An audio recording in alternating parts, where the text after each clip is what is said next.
Dr. Whitebrecht-Trotholtz belongs to that school of historians which believes that human nature is not only about as bad as it can be, but a great deal worse, and certainly the reader is safer of entertainment in their hands than in those of the writers who take a malicious pleasure in representing the great figures of romance as patterns of the domestic virtues.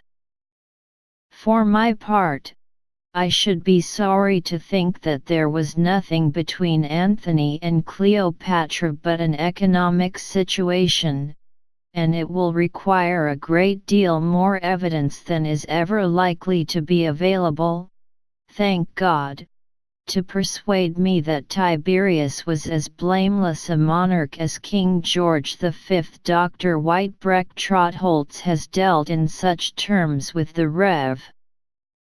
Robert Strickland's innocent biography that it is difficult to avoid feeling a certain sympathy for the unlucky parson.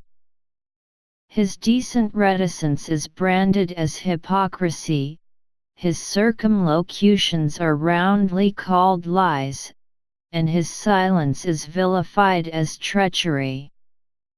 And on the strength of peccadilloes, reprehensible in an author, but excusable in a son, the Anglo-Saxon race is accused of prudishness, humbug, pretentiousness, deceit, cunning, and bad cooking.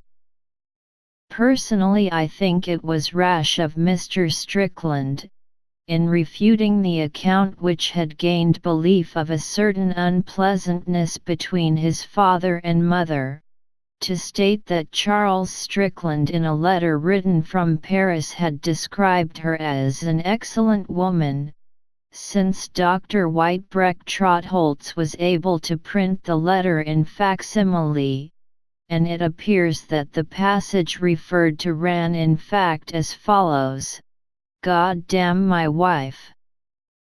She is an excellent woman.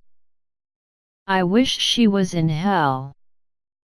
It is not thus that the Church in its great days dealt with evidence that was unwelcome.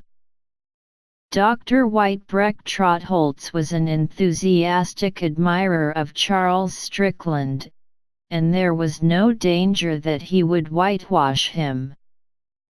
He had an unerring eye for the despicable motive in actions that had all the appearance of innocence.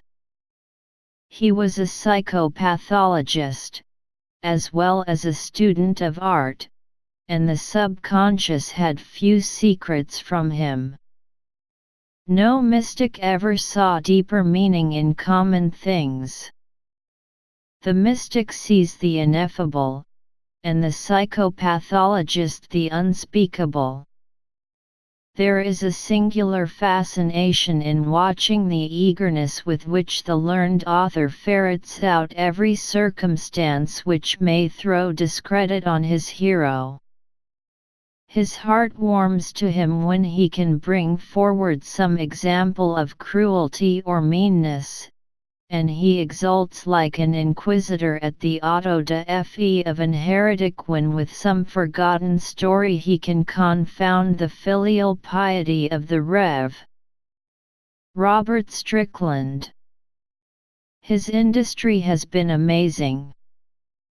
Nothing has been too small to escape him, and you may be sure that if Charles Strickland left a laundry bill unpaid it will be given you in extenso, and if he forbore to return a borrowed half-crown no detail of the transaction will be omitted.